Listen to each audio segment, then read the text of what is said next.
श्री कृष्ण जन्माष्टमी की आप सभी को हार्दिक शुभकामनाएं। भगवान श्री कृष्ण की कृपा आप सबके ऊपर सदैव बनी रहे और आप सबकी जिंदगी में खुशियां और सुख समृद्धि आए। भगवान कृष्ण कहते हैं, हे अर्जुन, मैं ही इस संपूर्ण जगत की उत्पत्ति तथा प्रलय का मूल कारण हूँ। मतलब भगवान बताना चाहते हैं कि इस दुनिया में जो कुछ भी हो रहा है या जो कुछ भी है वो सब कुछ मैं ही हूँ। हर चीज का कारण मैं हूँ। नमस्कार, मैं हूँ मंजू शर्मा। मेरे चैनल डिवाइन वे पर आप सभी का स्वागत है। अगर आप मेरे चैनल पर नए हैं और आपको मेरी वीडियोस पसंद आ रही हैं तो प्लीज़ चैनल को सब्सक्राइब कर लीजिए, जिससे कि आपको आने वाली सभी वीडियोस मिल सकें। पिछले अध्याय 6 में हमने जाना कि योगी कौन होता है और कैसे बन सकता है और उसका आचरण कैसा होना चाहिए। आज हम बात करने वाले हैं अध्याय 7 की। यह अध्याय बहुत ही ज़्यादा महत्वपूर्ण है क्योंकि इसमें भगवान श्री कृष्ण हमें यह बताने की कोशिश कर रहे हैं कि भगवान कौन होते हैं और हम उन्हें कैसे प्राप्त कर सकते हैं।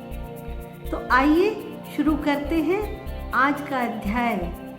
इस अध्याय में 30 श्लोक हैं। पहले श्लोक में श्री कृष्ण भगवान बोले, हे पार्थ, मुझ में मन लगाकर मेरी शरण में आकर योग अभ्यास करते हुए मेरे स्वरूप का संशय रहित पूर्ण ज्ञान होगा। तो सुनो, विज्ञान के सहित वह पूर्ण ज्ञान मैं तुम्हें सुनाता हूँ, जिसके जानने के बाद इस लोक में कुछ भी जानना शेष नहीं रहेगा। हजारों मनुष्यों में से कोई एक मेरी प्राप्ति के लिए यत्न करता है और उन यत्न करने वाले योगियों में से कोई एक मेरे परायण होकर मुझको यथार्थ रूप से जानता है। पृथ्वी, जल, अग्नि, वायु, आकाश, मन और बुद्धि और अहंकार, यह 8 प्रकार की मेरी प्रकृति है। इस प्रकृति को अचेतन अर्थात जड़ कहते हैं। इससे दूसरी प्रकृति चेतन है, जिसने संपूर्ण जगत धारण किया है। हे अर्जुन, तू मेरी इन जड़ तथा चेतन प्रकृतियों को ही सभी प्राणियों के जन्म का कारण समझ, और मैं ही इस संपूर्ण जगत की उत्पत्ति और प्रलय का मूल कारण हूँ। आगे 7वें श्लोक में भगवान कहते हैं, हे धनंजय, मेरे अतिरिक्त अन्य कुछ भी नहीं है। जिस प्रकार माला में मोती धागे पर आश्रित रहते हैं, उसी प्रकार यह संपूर्ण जगत मुझ पर ही आश्रित है। अगले श्लोक में श्री कृष्ण भगवान कहते हैं, मैं ही जल का स्वाद हूँ, सूर्य तथा चंद्रमा का प्रकाश हूँ, समस्त वैदिक मंत्रों में ओंकार हूँ, आकाश में ध्वनि हूँ और मनुष्य द्वारा किए जाने वाला पुरुषार्थ भी मैं ही हूँ। मैं पृथ्वी में पवित्र गंध हूँ, अग्नि में उष्मा हूँ, समस्त प्राणियों में वायु रूप में प्राण हूँ और तपस्वियों में तप भी मैं ही हूँ। भगवान कृष्ण बोल रहे हैं और अर्जुन भगवान की एक एक बात को बहुत ध्यान से सुन रहे हैं। भगवान आगे कहते हैं, हे पार्थ, संपूर्ण प्राणियों में सनातन बीज रूप मुझको ही जानना। बुद्धि मानव में बुद्धि रूप और तेजस्वियों में तेज मैं ही हूँ। 12वें श्लोक में भगवान कहते हैं, प्रकृति के 3 गुण सतोगुण, रजोगुण और तमोगुण से उत्पन्न होने वाले भाव, उन सबको तू मुझसे उत्पन्न होने वाले समझ। प्रकृति के गुण मेरे अधीन रहते हैं, मैं उनके अधीन नहीं हूँ। इन गुणों के भावों से यह सारा संसार मोहित हो रहा है। इसलिए इन तीनों गुणों से परे मुझ अविनाशी को नहीं जानता। यह तीनों गुणों से युक्त मेरी अचेतन शक्ति स्वरूप माया को पार कर पाना असंभव है।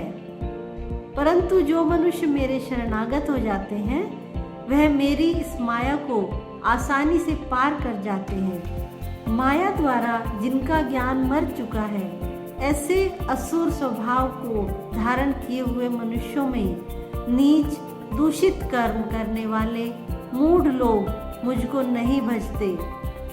हे अर्जुन, 4 प्रकार के मनुष्य मुझको भजते हैं: दुखिया, जिज्ञासु, ऐश्वर्य की कामना करने वाला और ज्ञानी।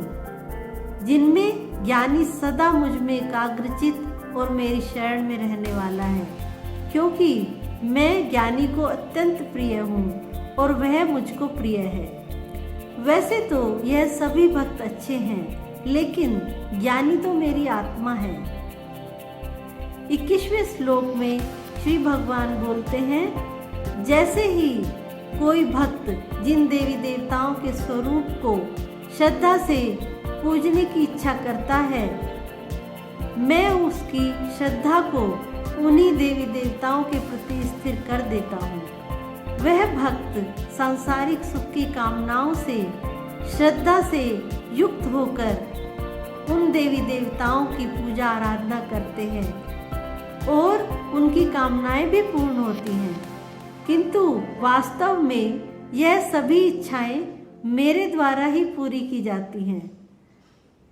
परंतु उन अल्प बुद्धि वालों का वह फल नाशवान है तथा वे देवी देवताओं को पूजने वाले देवताओं को प्राप्त होते हैं, और मेरे भक्त चाहे जैसे ही भजें, अंत में वे मुझको ही प्राप्त होते हैं।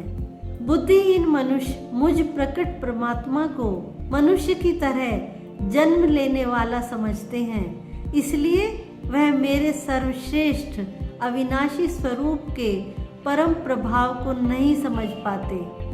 हे अर्जुन, मैं भूतकाल में, वर्तमान में और भविष्य में जन्म मृत्यु को प्राप्त करने वाले सभी प्राणियों को जानता हूँ, परंतु मुझे कोई नहीं जानता। संसार में सभी प्राणी इच्छा, द्वेष आदि विकारों से उत्पन्न मोह के कारण जन्म लेकर फिर से मोह को प्राप्त होते हैं, परंतु निष्काम भाव से श्रेष्ठ कर्मों का आचरण करने वाले जिन पुरुषों का पाप नष्ट हो गया है, वे दृढ़ निश्चयी भक्त मुझको सब प्रकार से भजते हैं। जो मनुष्य मेरी शरण होकर वृद्धावस्था और मृत्यु से मुक्ति पाने की इच्छा करता है, ऐसा ही मनुष्य उस ब्रह्म को, परमात्मा को और उसके सभी कर्मों को पूरी तरह से जानता है।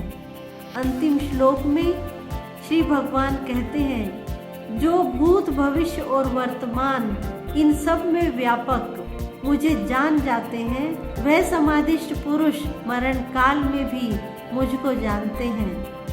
अध्याय 7 यही समाप्त होता है। उम्मीद करती हूँ वीडियो आपको पसंद आई होगी। कमेंट बॉक्स में लिखकर जरूर बताइए। धन्यवाद।